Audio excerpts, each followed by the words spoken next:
For a moment before I picked up the phone, I just sat with it. The call was scheduled for 2 o'clock on a Thursday afternoon in October. The intake form was open on my screen, 12 fields, neatly filled the way my assistant Maya always filled them. Prospective client name, referral source, assets under advisement, goals, timeline, everything tidy, everything in order. I had read intake forms every working day for 11 years and they rarely stopped me.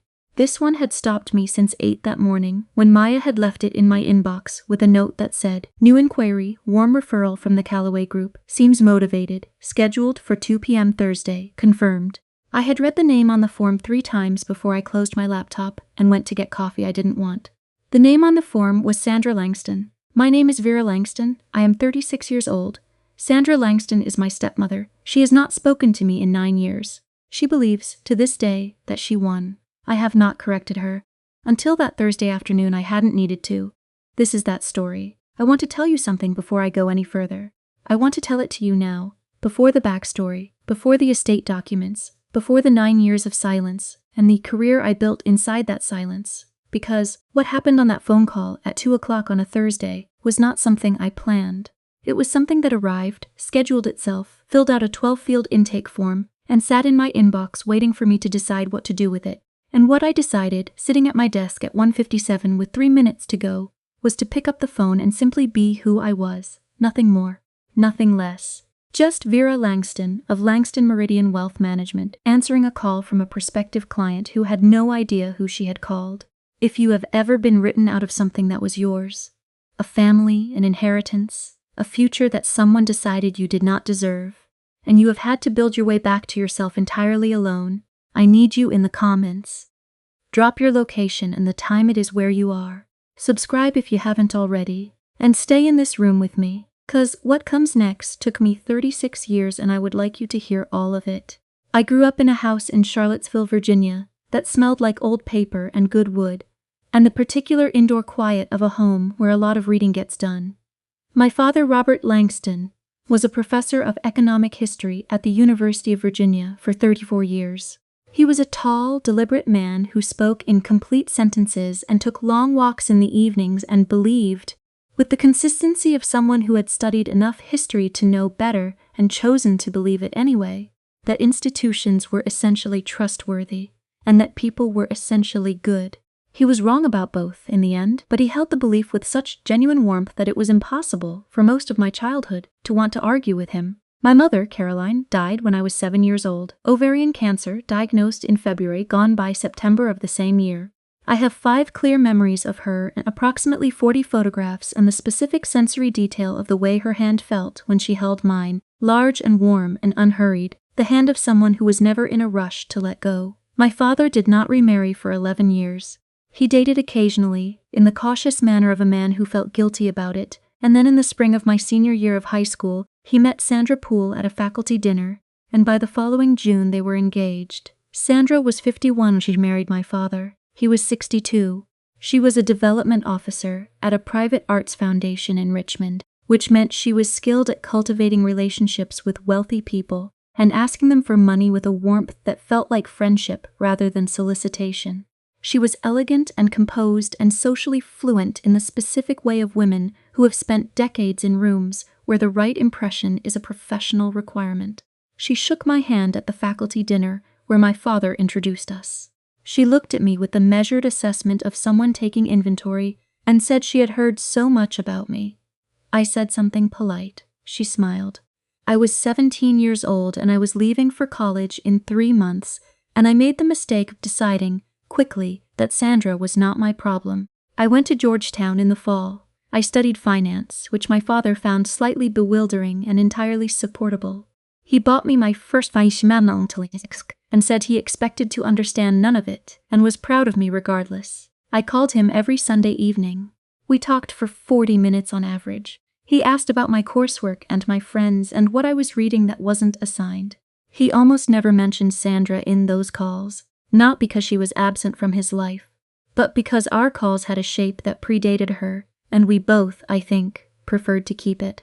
I graduated from Georgetown in 2010 and joined a mid-size wealth management firm in Washington, D.C., called Hartgrove Partners as a junior analyst. I was 22 years old, I was making $58,000 a year, and I was very good at the work in the specific way that people are good at things that require sustained patience and the ability to hold complexity without needing to resolve it immediately. I liked the puzzle of it. I liked sitting across from someone, understanding what they were afraid of, and building them a structure that addressed the fear without naming it directly. I stayed at Hargrove for 4 years and was promoted twice, and left in 2014 for a senior associate role at a larger firm in D.C. called Meridian Capital Advisors. During those years, my relationship with my father remained what it had always been, regular, warm, and conducted almost entirely by phone. I visited Charlottesville 3 or 4 times a year. Sandra was present at every visit. She was not unkind to me. She was careful and correct, and consistently slightly warmer to me in front of my father than she was when we happened to be alone in the same room, which I noted and filed away without acting on. Because my father was happy and I loved him, and Sandra being ambivalent about me was not sufficient cause to disrupt something that was working. My father's health began to decline in the spring of 2015. He was diagnosed with early-stage Parkinson's in March of that year, which he handled with the equanimity of a man who had spent his career studying catastrophic historical events and had arrived at a proportional view of personal misfortune.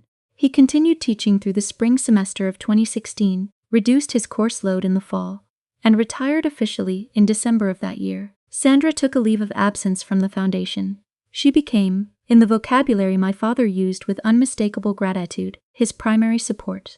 I visited more frequently. I took a week of leave in February of 2017 and spent it in Charlottesville, helping with the adjustments the house needed. Grab bars, better lighting on the stairs, a reorganization of the kitchen that made things easier to reach. Sandra supervised these changes with an efficiency I genuinely respected. She was good at the logistics of care. She was attentive, consistent, and visibly devoted to my father's comfort in a way that I had no reason to question. What I did not know in February of 2017 was that my father had updated his will the previous November. I found out in the way you find out things in families where the information has been deliberately managed. Sideways, partially, too late for it to matter. My father's attorney, a man named Warren Keatle, who had handled his affairs for 20 years, called me in April of 2018 with a tone that I recognized before he had completed his first sentence as the tone of someone delivering news they did not enjoy delivering. He said that my father had made amendments to his estate plan. He said that under the amended plan, the primary beneficiary of the estate was Sandra, with full discretion over the disposition of personal property and the family home. He said my name appeared in the document in a section that outlined a specific bequest, $30,000 designated for, and Warren read this directly, any educational or professional development purposes Vera may find useful. $30,000. From a man who had owned a 4-bedroom house in Charlottesville since 1988, who had a faculty pension, investment accounts, and a personal library that a university had already expressed interest in acquiring. I asked Warren when the amendment had been made. He told me. I asked if my father had been represented by independent counsel for the amendment, or if Warren had prepared it. He said he had prepared it, at my father's instruction, and that my father had been fully competent at the time of signing. I thanked him and ended the call. I did not call Sandra. I did not call my father. I sat in my apartment in Washington, D.C., on a Tuesday evening in April, and I looked out the window at the street below, and I was very still for a long time. My father died in September of 2018. He was 70 years old. He died at home, in the morning, with Sandra present. I received a call from Sandra at 9:47 a.m. She said, "Vera, your father passed this morning." She said it with the specific composure of a woman who had been preparing the sentence. I said, "I'll come today." She said, "Of course." The week that followed is not something I will describe in full, because the grief inside it belongs to me and to my father, and to the memories I have of him that Sandra could not amend. I will say that at the meeting with Warren Keatle 3 days after the funeral, Sandra sat across the conference table from me in a dark blue dress with a strand of pearls and accepted the reading of the amended will with the stillness of someone who had already known what it would say. She did not look at me when Warren read the section about the $30,000. She looked at her hands. I looked at her. After the meeting, in the parking lot of Warren Keatle's office, Sandra said to me, "I know this isn't what you expected. Robert wanted the house to stay whole. He thought it was the responsible thing. She said it with a gentleness that was the most insulting thing she had done in 20 years of knowing me, because it assumed I would receive it. I said, I understand. I said, I'll be in touch about my mother's things. There were items in the house, books, jewelry, a writing desk, that had been my mother's. Sandra said she would make sure I had access to them. She did not. I asked twice in writing. The responses from Warren's office were polite and deferring and produced nothing. After the second unanswered follow-up, I stopped asking. I took what I had, the 5 memories, the 40 photographs, the sensation of my mother's hand, and I left. That was September of 2018. I did not speak to Sandra Langston again for 9 years. What I did instead was work. I had been at Meridian Capital Advisors for 4 years by the time my father died. I was a senior associate managing a client book of approximately $18 million in assets under advisement. I was good at my job. After September of 2018, I became exceptional at it, in the way people become exceptional at things when the work is the only room in their life where the rules are clear and the outcomes follow the inputs and nobody is managing the information to produce a predetermined result. I worked long hours, and I did it without resentment because the hours were mine and the outcomes were documented and the document said exactly what they said. In 2020, I was made a partner at Meridian. I was 32 years old and the youngest partner in the firm's history, which was noted in the internal announcement and which I accepted with the professional composure of someone who had been working toward it for 8 years. My client book had grown to $44 million under advisement. I had a specialty in estate planning integration, helping clients understand how wealth management intersected with their broader estate structures, how to protect what they had built, how to ensure the documentation matched the intention. I had developed that specialty with the particular focus of someone who understood, from personal experience, what happened when the documentation did not match the intention, and there was no one in the room to correct it. In 2022, I left Meridian to start my own firm. I called it Langston Meridian Wealth Management, keeping the Meridian name with the firm's blessing as a courtesy acknowledgement of the platform that had trained me, and leading with my own name because I had earned the right to, and because I intended, going forward, to be the name on the document. I hired 2 advisors, a junior analyst, and an administrative coordinator named Maya Chen, who was 27 years old and had the organizational instincts of someone twice her age and the calm of someone who had decided early that panic was a waste of excellent working hours. By October of 2023, Langston Meridian had 41 clients, $112 million under advisement, and a reputation in the D.C. and Northern Virginia wealth management community that had been built referral by referral, quietly, the way I built everything. The referral that sent Sandra Langston to my intake form came from the Callaway Group, a mid-size estate planning law firm in Richmond, Virginia, that I had a professional relationship with through a partner named Elaine Callaway, who referred clients to me when they needed wealth management counsel to complement estate work. The referral note said the client was recently widowed, had a significant estate to restructure, was looking for a new advisor following a relationship that had ended with the previous firm, and had been specifically recommended to Langston Meridian by a mutual colleague at another Richmond firm. Maya took the inquiry call. She sent me the completed intake form at 8:14 on a Thursday morning with her usual brief note. I read the name, I set down my coffee, I read it again, Sandra Langston, Charlottesville, Virginia, widowed, estate, restructuring. Assets under advisement, estimated range selected on the form, $500,000 to $1.5 million. Goals, comprehensive wealth review, estate planning integration, long-term income security. Timeline, immediate. I sat with it for a long moment. Then I opened my reply to Maya and I wrote, please confirm the 2 o'clock call for Thursday. I'll take this one myself. Maya wrote back 6 minutes later, confirmed, calendar invite sent to client. Intake packet emailed. Anything specific you want me to flag on the prep sheet? I wrote no, thank you.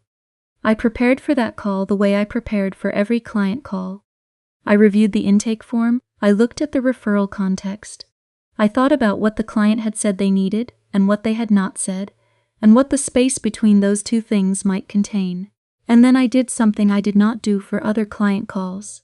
I opened the folder I kept in a password-protected partition of my personal drive, the one I had built in the months after September 2018, which contained the estate documents, Warren Chettle's correspondence, the 2 unanswered written requests for my mother's belongings, and a brief I had written for myself, alone, on a Sunday evening in October of that year, in the language of someone who needed to understand what had happened in order to stop being destroyed by it. I read the brief once. I closed the folder. I straightened the items on my desk. I looked out the window at the October afternoon, clear sky, the last of the color in the trees along the street below. I thought about my father.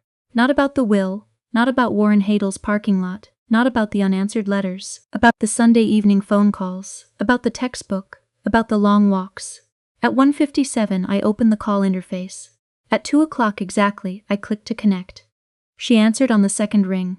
Her voice was the same. 11 years and it was entirely the same. That particular register of cultivated warmth. The voice of a woman who had spent her career in rooms where the first impression was a professional tool. She said, "Hello, this is Sandra." She said it with the slight uptick of someone who has been waiting and is presenting themselves at their best. I said, "Sandra, thank you for calling Langston Meridian. My name is Vera. I'm going to be leading your intake conversation today." I said it clearly, at a normal pace, and I waited. There was a pause of perhaps 2 seconds. The kind of pause that happens when the brain receives information it was not prepared for and needs a moment to process before the mouth can respond. She said, "I'm sorry, did you say Vera?" I said, "I did. Vera Langston. I'm the founder and managing partner here." I kept my voice even and warm and entirely professional. "I understand you were referred through the Callaway Group. I'm glad they connected us. I've read through your intake form, and I'd like to understand a little more about where you are and what you're looking for. Is this still a good time?" The silence this time was longer. 5 seconds, perhaps 6. When she spoke again, the cultivated warmth was still there, but it was working harder. She said Vera, just the name. The same way Daniel, no, the same way people say a name when they need it to do something. To confirm, to ask, without asking, whether the person on the other end of the line understands the weight of what has just happened. I said yes. She said, "I didn't. Maya, your assistant, she didn't mention." I said, "Maya handles all our intake scheduling. She wouldn't have had any reason to flag a connection." I paused. "Sandra, I want to be straightforward with you. I saw your name on the form this morning. I chose to take this call myself. You can absolutely choose not to proceed. I understand if that would be more comfortable. I can refer you to 2 or 3 excellent advisors in Richmond I would trust entirely with your situation. That is a genuine offer, and there is no pressure either way." Another silence. Then she said, "No." She said it quietly. "No, I'd like to continue," I said. "Then let's begin." We talked for 47 minutes. I want you to understand what those 47 minutes were and what they were not. They were not a confrontation. They were not a performance of satisfaction or a recitation of grievance or a collection of moments designed to make her feel small. I am not that person. I was not that person at 27 sitting in Warren Chettle's parking lot, and I was not that person at 36 sitting at my desk in October, with the October light on the street below and my mother's name in my head.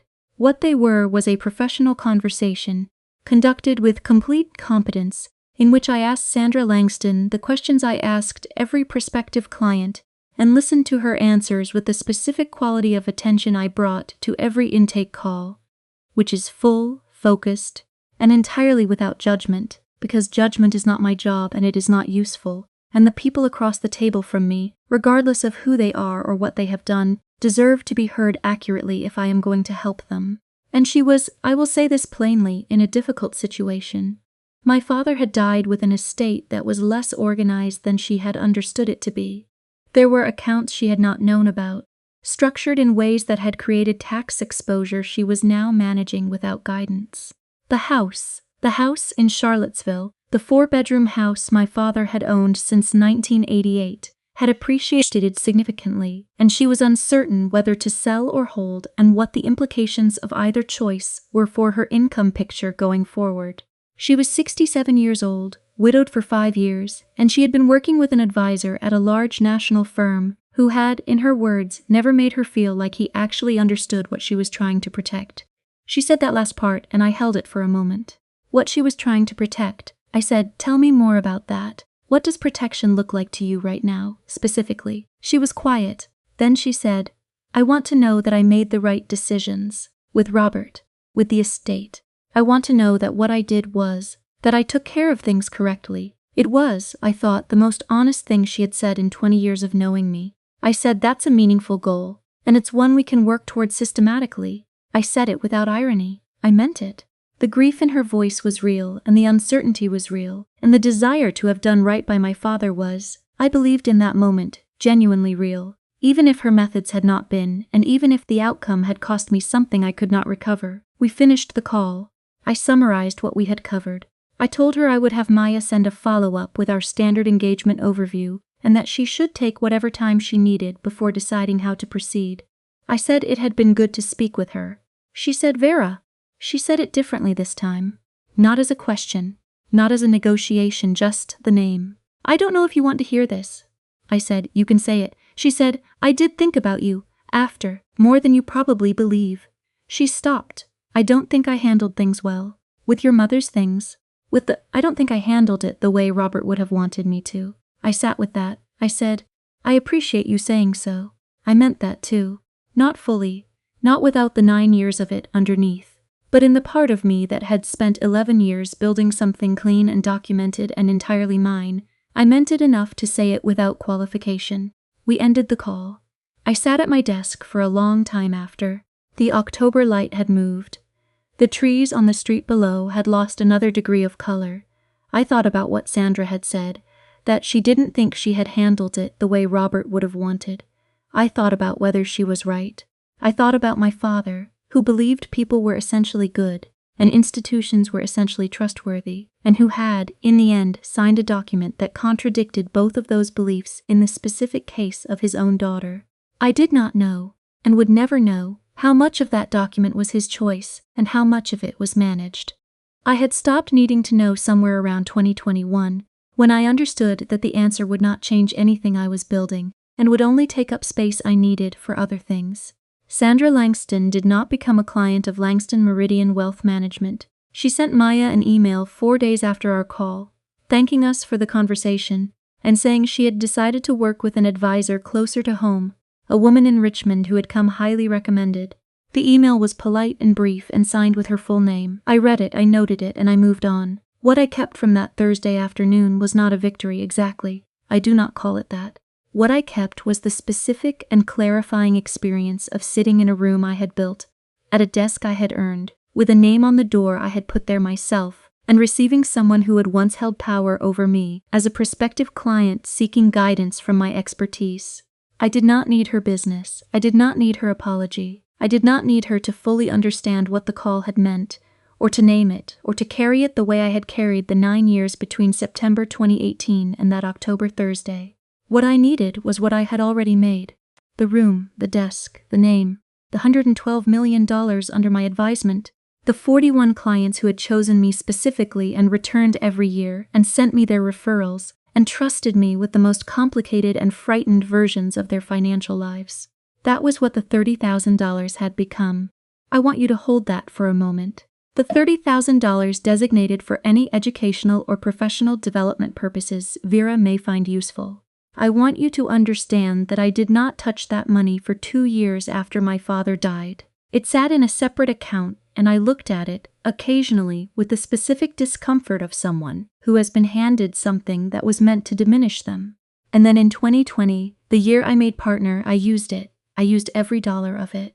I paid for an advanced certification in estate planning integration, the credential that became the cornerstone of my specialty, the thing that made me the advisor that other advisors sent their most complicated clients to, the professional identity that made it possible for Elaine Calloway at the Calloway Group to recommend Langston Meridian to a recently widowed woman in Richmond who needed someone she could trust. My father had said the money was for any educational or professional development purposes I might find useful. I found it useful.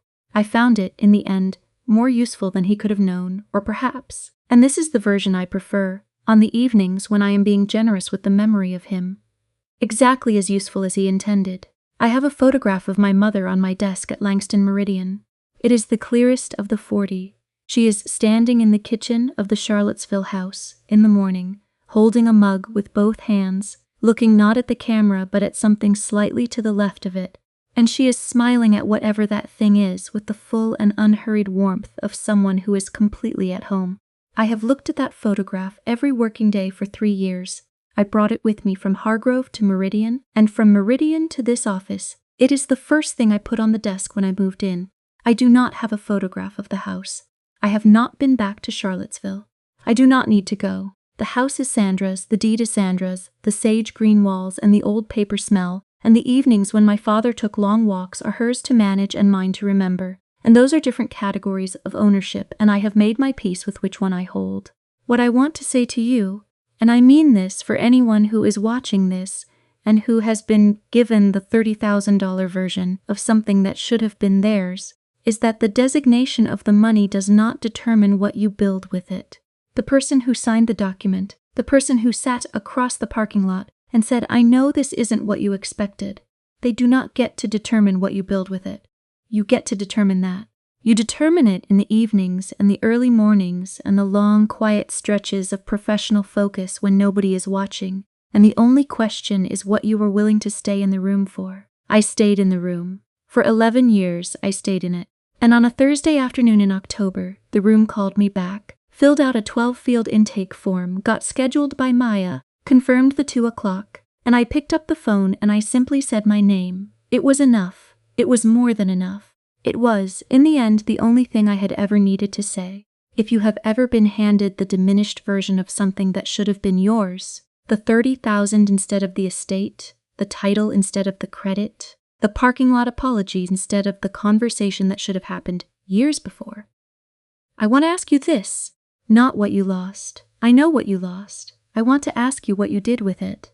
What quiet and unglamorous and specific thing did you build in the years when no one was watching and the money was sitting in an account you couldn't bring yourself to touch? Tell me in the comments.